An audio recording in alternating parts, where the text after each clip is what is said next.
Hello, Radhe Radhe आप सभी लोगों को। कैसे हैं आप सभी लोग? उम्मीद करूंगा आपसे कि स्वस्थ होंगे, मस्त होंगे, एकदम ज़बरदस्त होंगे और अपनी तैयारी को कर रहे होंगे एक अच्छे प्लेटफॉर्म पे। ठीक है, तो आइए चलिए आज जानते हैं। कल हम लोगों ने बहुपद का यानी सेकंड चैप्टर स्टार्ट किया। 2.1 प्रश्नावली कंप्लीट हो गई थी और 2.2 प्रश्नावली का फर्स्ट टाइप लग गया था, सेकंड टाइप बचा था, वो आज की क्लास में हम जानते हैं। ठीक है, जिस किसी ने भी अभी पहली क्लास नहीं देखी है सेकंड चैप्टर की, वो पहली क्लास देखें, उसके बाद सेकंड क्लास। ठीक है, तो चलिए जानते हैं कि बहुपद क्या होता है। यानी बहुपद कल मैंने आपको बताया था, ये हम लोग यहाँ तक कल पढ़ चुके थे। ठीक है,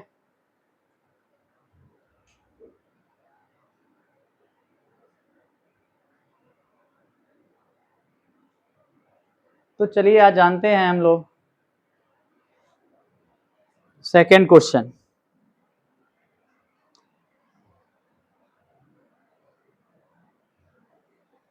एक द्विघात बहुपद ज्ञात कीजिए जिसके शून्य के योग तथा गुणनफल क्रम से दी गई संख्याएं। मतलब आपके शून्यकों के योग और गुणनफल दिया। शून्यक आपको बता दें, शून्यकों का योग क्या होता है? Alpha plus beta minus b बटे ए। और शून्यकों का गुणनफल क्या होता है?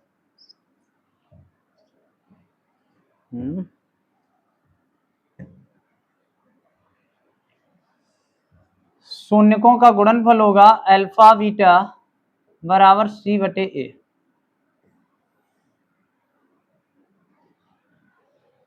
ये हम कल की क्लास में जान चुके थे। आपको बता दें कि जो द्विघात बहुपद है उसको हम क्या लेंगे? X square minus alpha plus beta यानी योगफल और प्लस अल्फा बीटा। ये क्या है? मेरा द्विघात बहुपद है।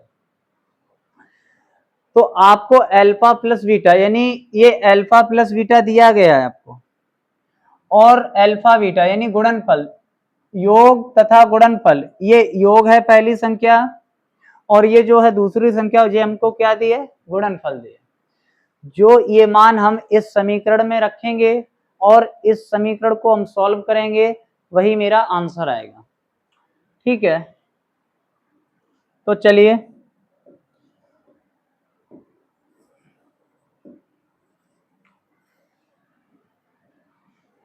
लिख लेंगे।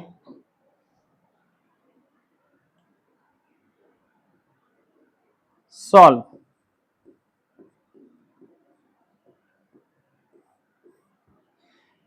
क्या है? आपसे क्या है? एक द्विघात बहुपद समीकरण ज्ञात कीजिए। यानी आपको जो आंसर लाना है वो द्विघात समीकरण बना के लाना है जिसके शून्य के योग, यानी शून्य का योग ये दिया है अल्फा प्लस बीटा बराबर दिया है आपको 1/4। फिर कहा है तथा गुणनफल, यानी गुणनफल क्या होता है? अल्फा बीटा बराबर -1। यानी जो पहले वाला है ये अल्फा प्लस बीटा योग है और ये जो दूसरा वाला है ये अल्फा और बीटा का मान। तो आइए चलिए जानते हैं कि द्विघात बहुपद समीकरण क्या होता है। X square minus alpha plus beta x और plus alpha beta. X square minus ये अल्फा प्लस बीटा है, अल्फा प्लस बीटा में कितना दिया है? 1/4। एक्स लिखा, एक्स लिख दो, प्लस लिखा तो प्लस लिख दो।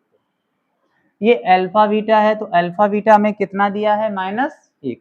यानी ये माइनस है तो माइनस का 1 लिखेंगे। यानी अल्फा और बीटा की जगह मैंने क्या लिखा? -1। और अल्फा प्लस बीटा की जगह क्या लिखा? 1/4।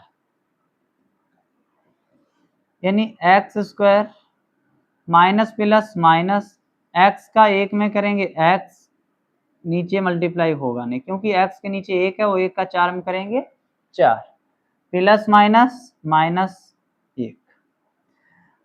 हम अब क्या करते हैं, जब संख्या ये नीचे भाग में है क्या करा देंगे? एलसीएम लेके करो या इसका मल्टीप्लाई हो जाएगा। 4 का एक्स में करेंगे 4x स्क्वायर माइनस 4 का 4 में करेंगे 4x और बटे 4 लिखा ही है, और प्लस माइनस माइनस 4 एकम 4। तो यहाँ से क्या है? 4 से 4 कैंसिल, चाहो तो आप 4 का ऊपर जो संख्या के नीचे संख्या होती है उसका ऊपर मल्टीप्लाई नहीं होता है। तो क्या बच गया है 4x² माइनस 4 से 4 कैंसिल हो गया, क्या बचा x और माइनस 4। तो यही हमें ज्ञात करना था, यही आ गया द्विघात बहुपद। देखो द्विघात बहुपद क्या होता है, वह बहुपद जिसकी 2 घात हो उसे द्विघात बहुपद कहते हैं। त्रिघात बहुपद वो बहुपद होता है जिसकी 3 घातें होती हैं, वो त्रिघात बहुपद होता है। ठीक है, तो यही मेरा आंसर है। सेकंड क्वेश्चन क्या है,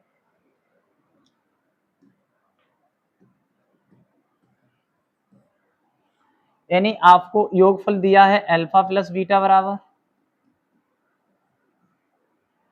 और गुणनफल कितना दिया है 1/3। तो आइए जानते हैं x² minus alpha plus beta x plus alpha beta. ये आपको बता दें द्विघात बहुपद ज्ञात करने का सूत्र है। जिस समीकरण के 2 शून्यक आपको दिए जाएं और आपसे द्विघात बहुपद पूछा जाए तो आप इसमें वैल्यू पुट करा देना, तो आपको क्या आ जाएगा द्विघात बहुपद समीकरण, यानी x² minus alpha plus beta की वैल्यू कितनी है √2 प्लस ऐसे ही, और अल्फा बीटा कितना दिया 1/3। x² ऐसे लिखो माइनस √2 का x में कराएंगे क्या आएगा √2x प्लस 1/3। 3 का मल्टीप्लाई करा दो 3x², 3 का इधर कराएंगे 3√2x, और 3 का जब 1 में कराएंगे 3, और 3 से 3 कट जाएगा, क्या बचेगा 1 बचेगा। तो ये क्या आ गया आंसर, यानी द्विघात समीकरण। ठीक है, नेक्स्ट सॉल्व, यानी अल्फा प्लस बीटा की वैल्यू कितनी है 2, और अल्फा बीटा की वैल्यू √। द्विघात बहुपद ज्ञात करने का सूत्र क्या है x² minus alpha plus beta x और प्लस अल्फा बीटा। ये द्विघात बहुपद ज्ञात करने का सूत्र है। x² ऐसे लिखेंगे माइनस अल्फा प्लस बीटा कितना दिया 0, x लिखा x लिख दिया, प्लस है तो प्लस अल्फा बीटा कितना दिया है आपको ये 5। ठीक है, आइए x² plus minus minus x का जब हम 0 में करेंगे तो 0 प्लस का √5, यानी x² प्लस √5। ये आपका क्या आ गया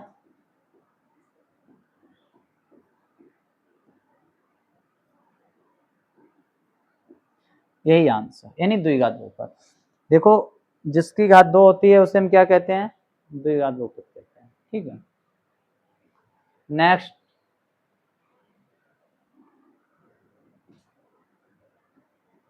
सॉल्व,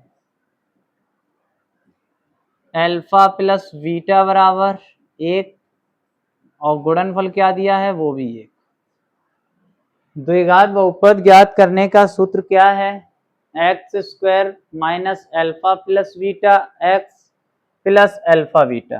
क्या लिखेंगे x² minus alpha plus beta plus alpha beta. Value put करा दीजिए x² minus alpha plus beta कितना दिया 1 और अल्फा बीटा 1, यानी हम x का माइनस प्लस माइनस x का 1 में जब मल्टीप्लाई करेंगे क्या हो जाएगा x और प्लस का 1। यही क्या है द्विघात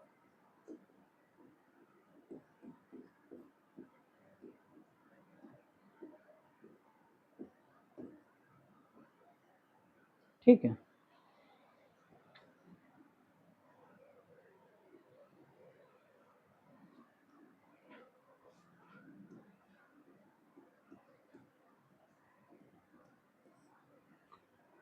अल्फा प्लस बीटा यानी योगफल कितना दिया है -1/4 और गुणनफल alpha plus beta alpha beta कितना दिया है 1/4। तो आइए जानते हैं कि द्विघात बहुपद समीकरण का सूत्र क्या है। X square minus alpha plus beta bracket 1 x plus alpha beta, तो क्या हो जाएगा x square minus alpha plus beta और अल्फा बीटा यानी गुणनफल। ठीक है, देखिए अल्फा प्लस बीटा कितना दिया है -1/4 और अल्फा बीटा क्या दिया है 1/4। एक्स स्क्वायर ऐसे लिख दो, माइनस माइनस प्लस, एक का एक्स में गुणा कराएंगे एक्स बटे 4 और प्लस 1/4 क्या कराएंगे 4 का मल्टीप्लाई करा देंगे। देखो 4 का जब मल्टीप्लाई कराएंगे 4 यहाँ है 4 यहाँ है, इसके नीचे जब कुछ भी नहीं, एक का मल्टीप्लाई इधर होगा कोई इफेक्ट नहीं पड़ेगा।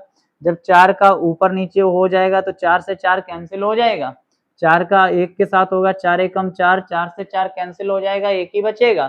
तो हम क्या करते हैं जिस संख्या के नीचे जो संख्या लिखी होती है उस संख्या का उसी में नहीं मल्टीप्लाई कराते हैं। जैसे ये 4 है, 4 का एक्स में कराएंगे तो हो जाएगा 4x स्क्वायर।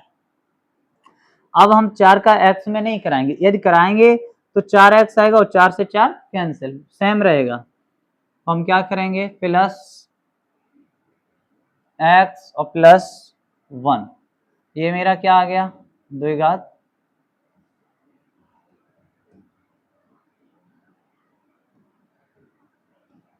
यही आंसर।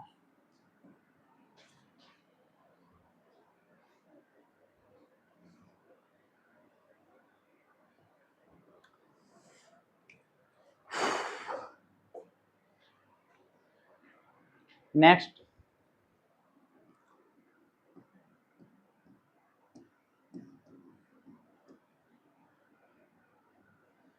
यानी अल्फा प्लस बीटा कितना दिया है और अल्फा बीटा एक। द्विघात बहुपद समीकरण ज्ञात करने का सूत्र क्या है x square minus alpha plus beta x और प्लस अल्फा बीटा। ठीक है, जानते हैं एक्स स्क्वायर ऐसे लिखेंगे माइनस अल्फा प्लस बीटा कितना दिया है 4 और अल्फा बीटा 1।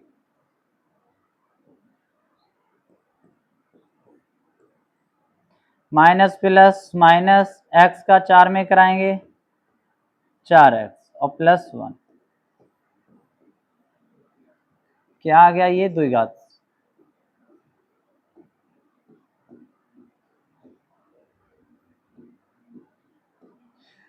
यानी जिस बहुपद की 2 घात होती है उसे द्विघात बहुपद कहते हैं और जिसके ऊपर 3 घात होती है उसे त्रिघात बहुपद कहते हैं। ठीक है, नेक्स्ट,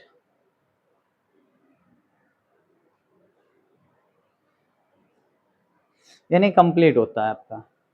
ठीक है, तो आपको बता दें ये जो एक्सरसाइज कंप्लीट हो गई है 2.2 2.1 कल कंप्लीट कर चुके थे। ठीक है, आपके 2 चैप्टर कंप्लीट हो रहे हैं। इन 2 चैप्टरों का आपको बता दें आप लोग प्रैक्टिस करिए। इन 2 चैप्टरों का आपका सैटरडे को टेस्ट होगा, ऑफलाइन टेस्ट होगा। ठीक है, तो आपको बता दें कुछ बेसिक कैलकुलेशन।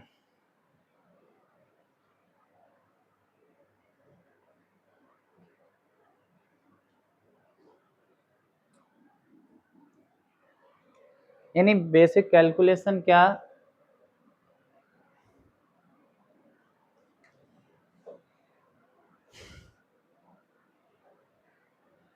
मल्टीप्लाई सीखते हैं।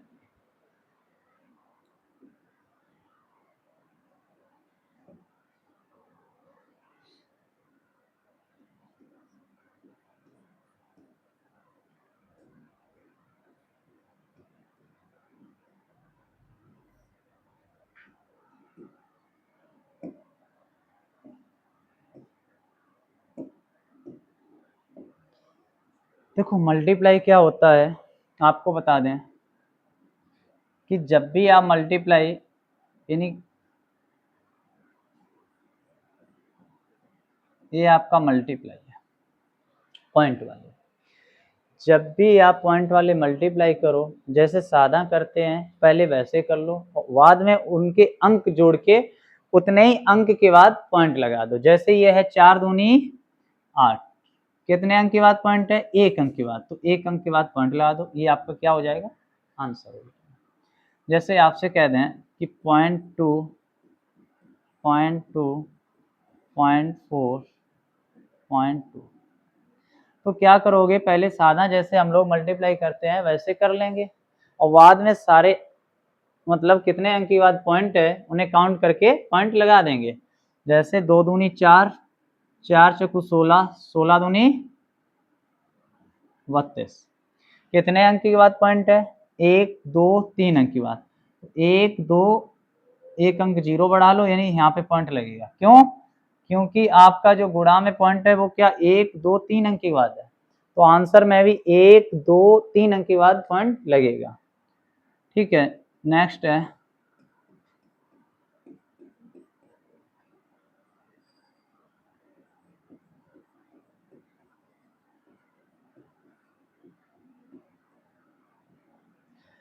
तो क्या करेंगे 4 दूनी 8, 8 छंग 48 और 48 का जब भी 10 में करेंगे मल्टीप्लाई तो क्या हो जाएगा? एक जीरो बढ़ जाएगा 480।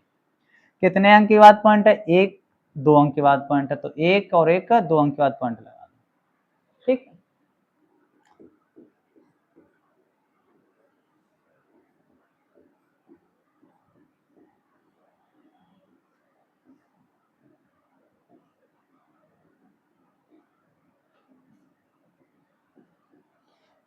क्या करेंगे 3 चौकू 12, 12 दूनी 24 और 24 तिया 72, 72 पंचे 360,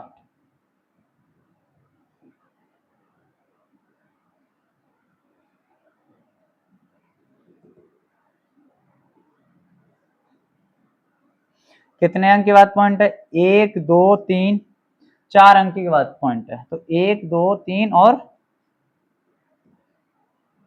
एक जीरो बढ़ा लेंगे पॉइंट लगा दें। क्यों? देखो 1 2 3 4 अंक के बाद पॉइंट लगाया, यानी जितने अंक के बाद पॉइंट लगा हो आंसर में भी उतने ही अंक के बाद पॉइंट होना चाहिए। ठीक है, आपको बता दें कि जैसे कोई भी है मल्टीप्लाई है, यदि 8 का मल्टीप्लाई 10 में करा दें तो क्या आएगा? 8 दाई 80, यानी अब आपको मल्टीप्लाई करने की भी जरूरत नहीं है। जब कोई यानी 10 जीरो वाली संख्या लिखी हो, जब हम उसका मल्टीप्लाई कराएंगे तो संख्या को सेम वैसे ही लिख दो 8 और उसमें एक जीरो लगा दो। जैसे अभी आपको बता दें ये लिखा है 24 मल्टीप्लाई 100, तो हमने क्या कहा कि मल्टीप्लाई आप कराना ही नहीं, जो संख्या लिखी है उस संख्या को ऐसे ही नोट कर दो। और कितने जीरो हैं? 2 जीरो, तो 2 जीरो लगा दो, वही उसका आंसर हो जाएगा। जैसे ये लिखा है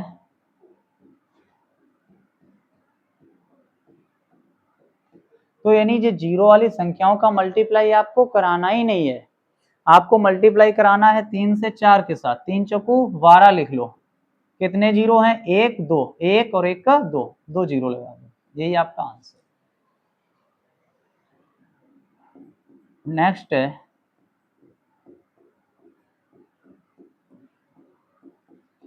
कितना बड़ा क्यों ना सवाल हो, आपको मल्टीप्लाई करने कोई जरूरत नहीं।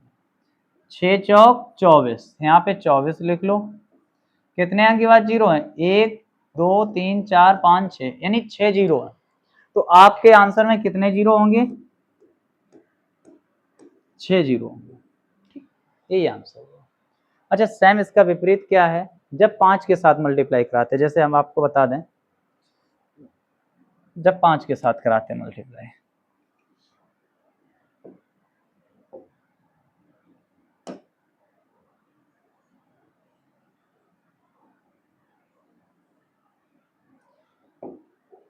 जैसे आपको बता दें 5 के साथ जब मल्टीप्लाई कराएंगे, ये कोई संख्या लिखी है अब 32 का 5 में जब तक तुम मल्टीप्लाई कराओगे तब तक शॉर्ट ट्रिक से हो जाए। कैसे? जो भी यहाँ पे हो उसका आधा कर दो। 32 का आधा कितना होता है? 16, और एक जीरो और लगा दो अपने पास से। 5 का मतलब क्या होता है? एक जीरो, और इसका क्या कर दो? आधा, यानी हाफ। ठीक है, जैसे 84 का जब 5 में कराएंगे तो क्या होगा? 84 का आधा करेंगे, कितना हो जाएगा? 42, और एक जीरो लगा दो, वही आंसर होगा।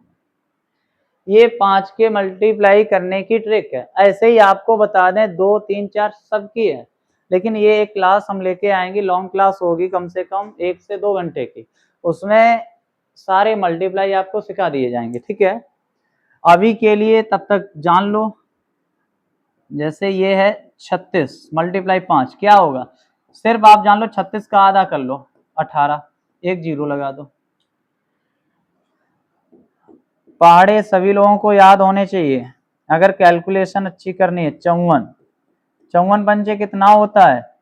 इसका आधा कर दो 27, और एक जीरो लगा दो। ठीक है, तो ये हमारे मल्टीप्लाई। आपको बता दें सेम, जैसे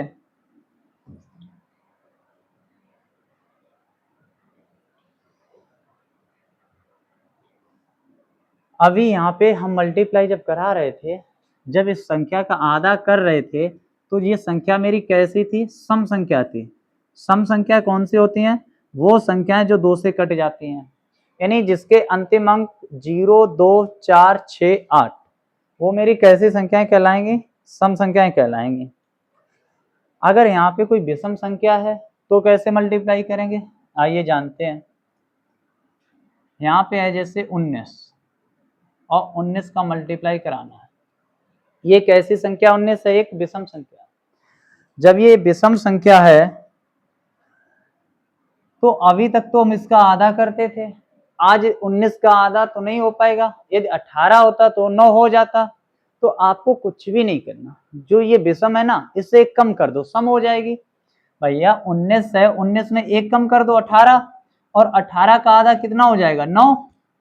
अभी हम ऐसे ही तो करते थे, आधा किया था 32 का आधा 16, और 5 का एक जीरो बढ़ा देते थे। अब हम क्या करेंगे? एक कम करेंगे 18, 18 का आधा कर देंगे 9, और 5 ऐसे उतार देंगे, बस जीरो नहीं लिखेंगे। आपको बता दें जैसे ये 37 है,